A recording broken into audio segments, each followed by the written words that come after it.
कक्षा 9 विषय गणित और दिनांक है 21 अगस्त 2021। आज की व्हाट्सएप क्विज के आपको कुछ क्वेश्चन दिए गए हैं।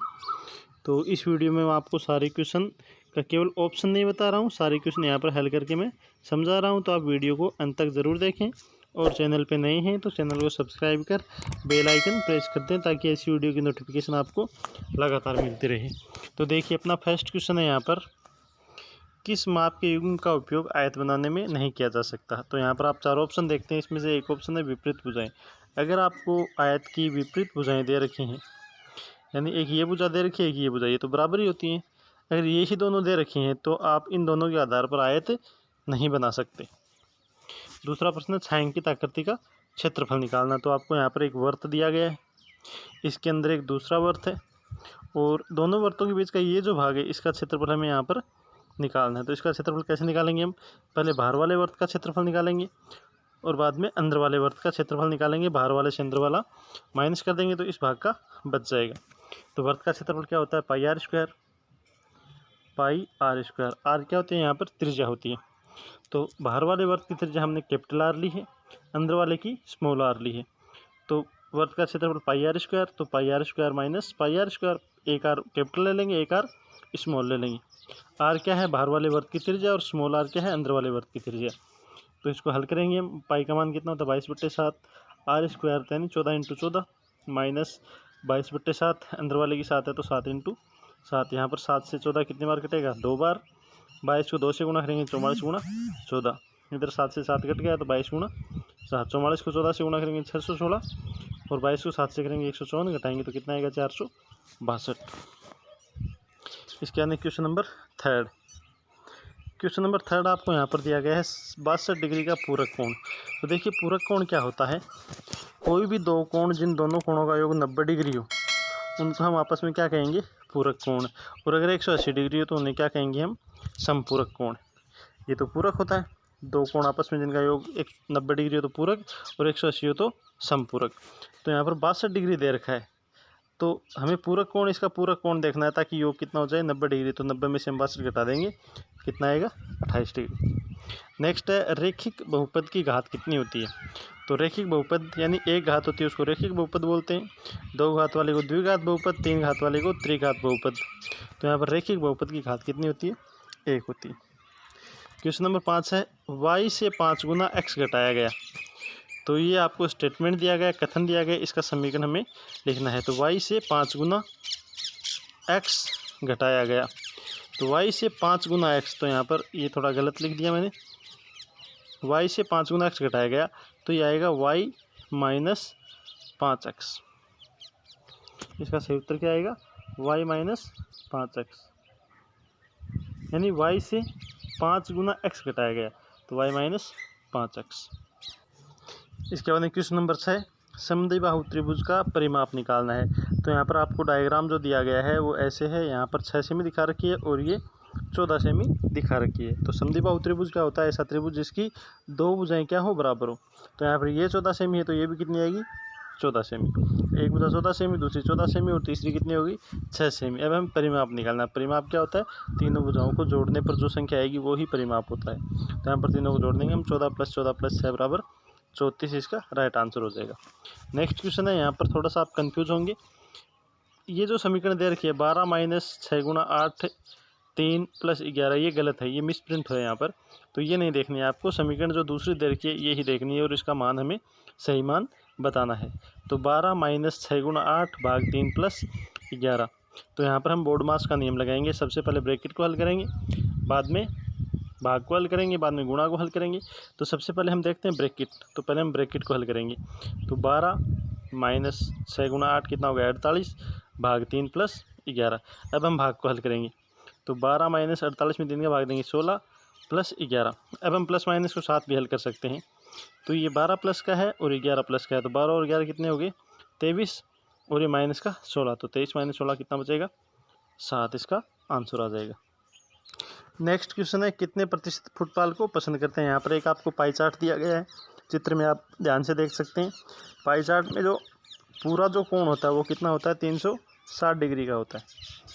पूरा कोण कितना होता है, 360 डिग्री का। फुटबॉल को पसंद करने वाले कितने दे रखे हैं, 54, यानी 54 फुटबॉल को पसंद करने वाले का कोण दे रखा है हमें 54 डिग्री, और पूरा कोण कितना होता है 360 डिग्री। तो हमें यहाँ पर परसेंटेज निकालना है कि कितने प्रतिशत फुटबॉल को पसंद करते हैं। तो परसेंटेज कैसे निकालेंगे हम, टोटल कितने हैं फुटबॉल के 54, तो 54, और टोटल पूरा एंगल कितना है 360, तो 54/360, और जब प्रतिशत निकालते हैं हम तो 100 से गुणा करते हैं, तो 54/360 गुणा 100, 1 0 से 1 0 कट जाएगा, 54 को 10 से गुणा करेंगे 540/36, और भाग देंगे तो कितना आएगा 15%। इसके बाद क्वेश्चन नंबर 9। क्वेश्चन नंबर 9 आपको यहाँ पर दिया गया है, अरुण और तरुण ने 54.76 व 57.76 का वर्गमूल निकाला, तो कौन सा सही है। तो यहाँ पर देखिए अरुण ने निकाला है, तो अरुण का तरीका एकदम सही है, क्योंकि हम वर्गमूल निकालते हैं तो दो दो अक्षर एक साथ उतारे जाते हैं। तो यहाँ पर हम सबसे पहले 7 का भाग देते हैं, और ये 49 आ गया, फिर 7.4 इसका उत्तर सही है। लेकिन जब तरुण को हम देखें तो तरुण ने यहाँ पर एक 0 ज़्यादा रखा है, क्योंकि 57.76 का जो वर्गमूल आएगा वो 7.6 आएगा, ना कि 7.06।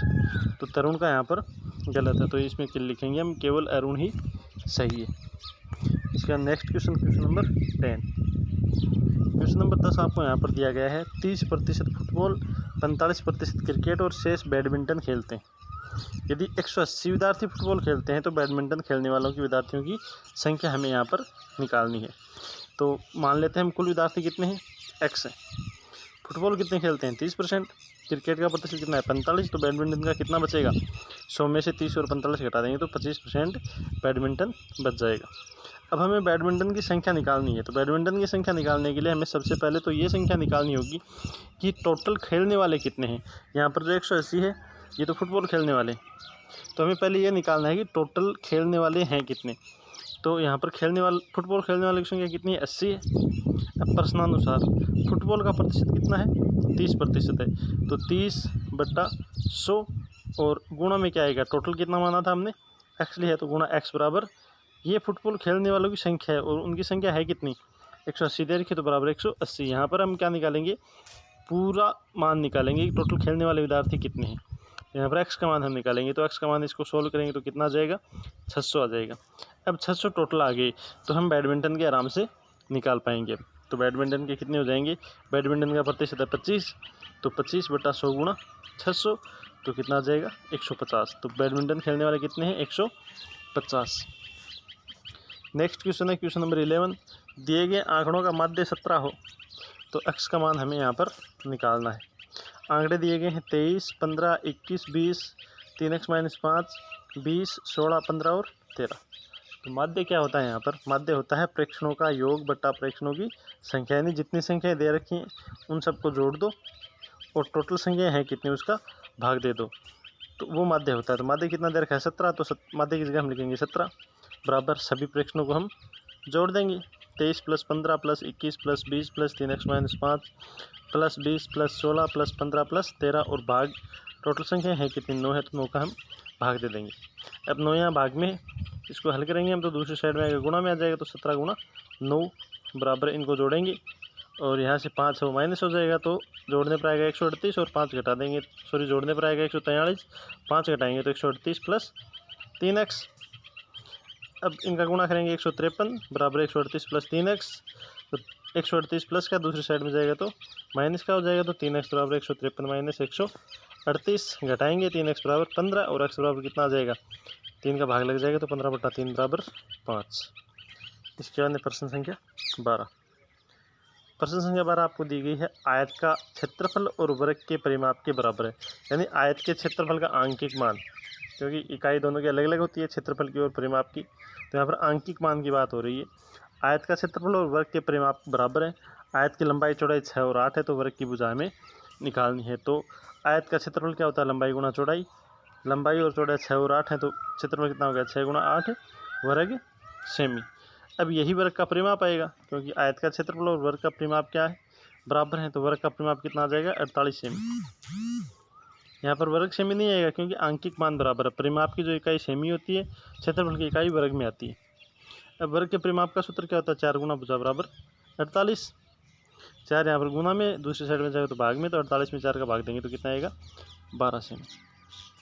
इसके बाद नेक्स्ट क्वेश्चन नंबर 13 आपको यहाँ पर दिया गया है, जिसका ग्राफ यहाँ पर आपको साइड में दिखा रखा है। घर से और टोटल हमें यहाँ पर दूरी पूछी गई है। तो घर से दो बिंदुओं के बीच की जो क्रमागत बिंदु है उनके बीच की दूरी कितनी है? 2 किलोमीटर है। कितनी है? 2 किलोमीटर। तो घर से खेल मैदान तक हम देखें यहाँ पर इस ग्राफ में, तो 2 बिंदु आते हैं, तो दूरी कितनी होगी? मतलब 2 बिंदुओं के क्रमागत बिंदुओं के बीच की दूरी कितनी होती है? 2 किलोमीटर है। तो यहाँ पर घर और खेल मैदान के बीच में वैसे 3 बिंदु आ गए, दूरी कितनी होगी? ये दूरी हो गई, ये दूरी होगी, यानी 2 किलोमीटर ये होगी, 2 किलोमीटर 4 किलोमीटर होगी। ऐसे ही खेल मैदान से स्कूल के बीच में भी 2 बिंदु आएंगे, ऐसे एक बिंदु यहाँ पर, एक बिंदु यहाँ पर, यहाँ पर खेल मैदान, तो इनकी दूरी भी कितनी होगी? 4 किलोमीटर। ऐसे स्कूल से जिम की दूरी 4 किलोमीटर आएगी और जिम से घर की दूरी भी कितनी आएगी?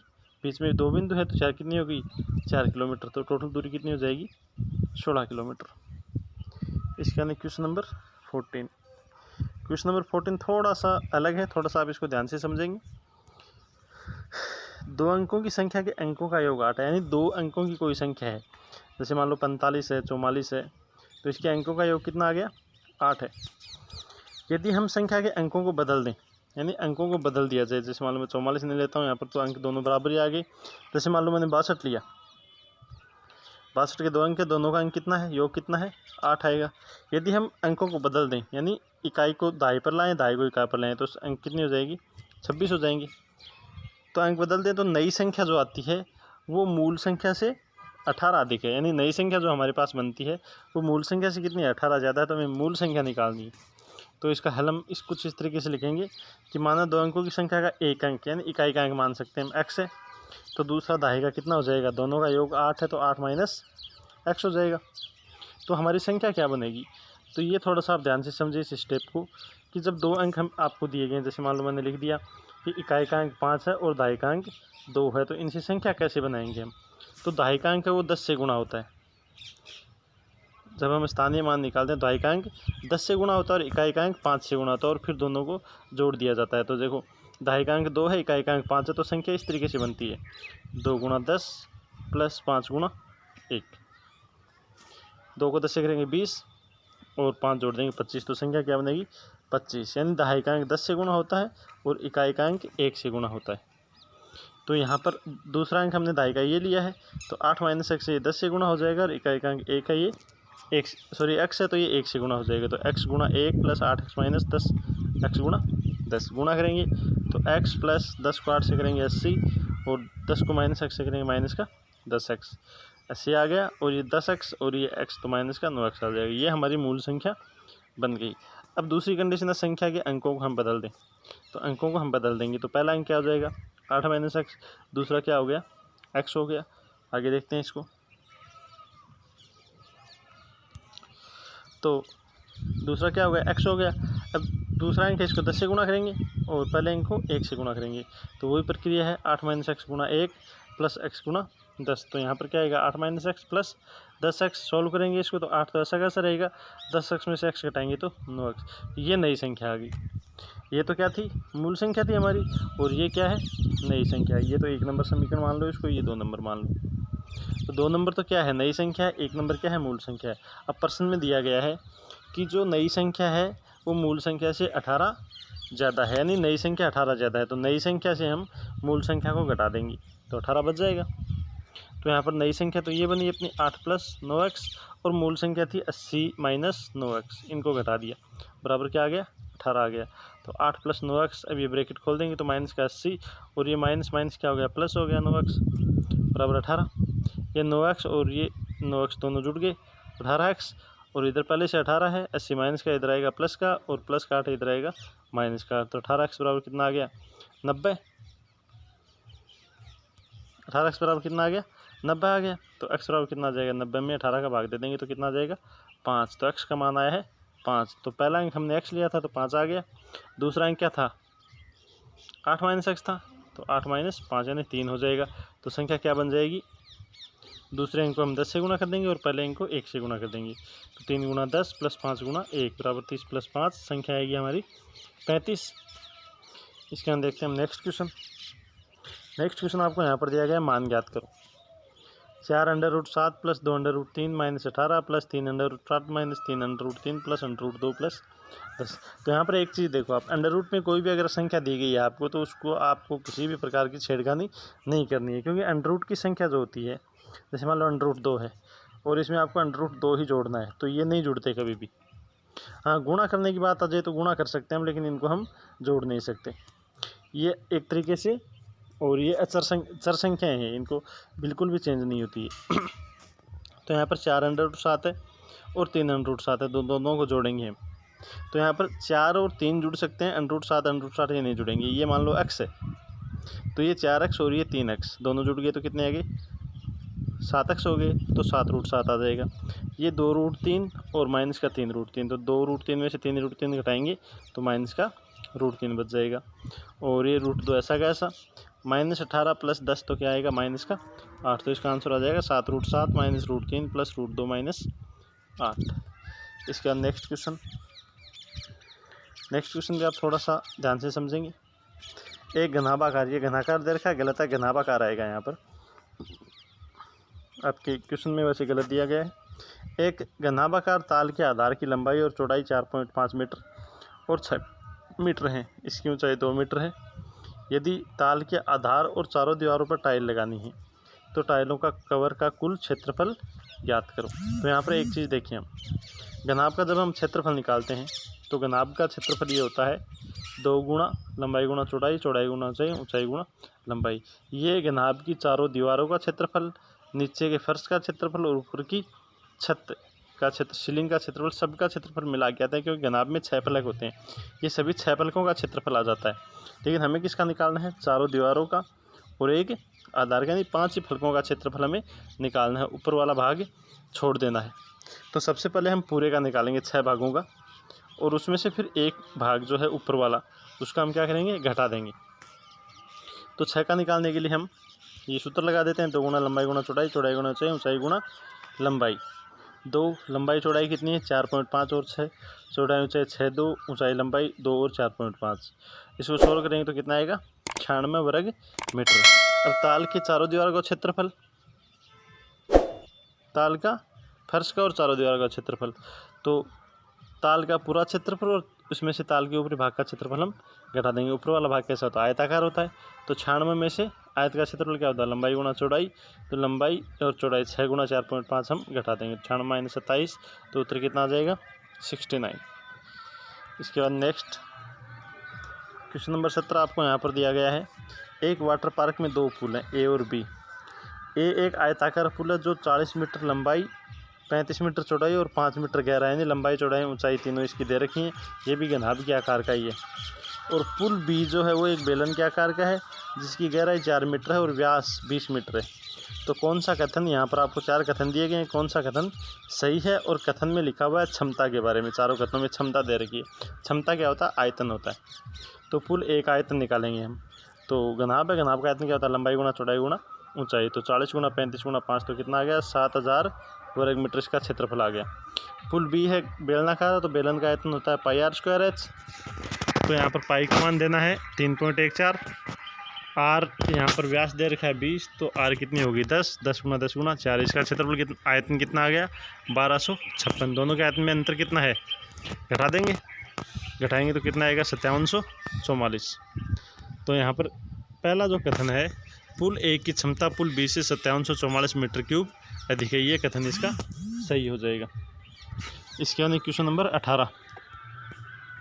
क्वेश्चन नंबर 18 आपको दिया गया है, यहाँ पर बार ग्राफ दे रखा है, साइड में आप देख सकते हैं। दिया गया बार ग्राफ सोमवार को गौतम मॉडल स्कूल में विभिन्न कक्षाओं में उपस्थित छात्रों की संख्या दर्शाता है। सोमवार को उपस्थित छात्रों की संख्या का औसत हमें यहाँ पर निकालना था। यहाँ पर हम बार ग्राफ में देखते हैं, तो कक्षा 1 से लेकर 6 तक की पहला जो मतलब लाइन जो दे रखी है, ये तो कुल बच्चों की लाइन है कि क्लास में कुल कितने बच्चे हैं, और दूसरी जो है वो कक्षा में उपस्थिति दिखा रहा है, और औसत हमें यहाँ पर निकालना है। तो औसत का सूत्र क्या होता है, राशियों का योग बटा राशियों की संख्या। तो कक्षा 1 में उपस्थिति कितनी है, पहले सोमवार को 30, 2 में 45, सबको जोड़ देंगे हम, और जोड़ के, और कक्षाएँ 6 हैं तो 6 का भाग दे देंगे, जोड़ने पर क्या आएगा 201, और 6 का भाग देंगे तो 33.5 इसका राइट आंसर हो जाएगा। तो आज के व्हाट्सएप क्विज के ये क्वेश्चन थे कुछ इस तरीके से, आपको सही से इनका सॉल्व करके जवाब देना है। फिर भी अगर कोई क्वेश्चन आपको समझ में नहीं आ रहा तो आप कमेंट करके ज़रूर बताएं। धन्यवाद।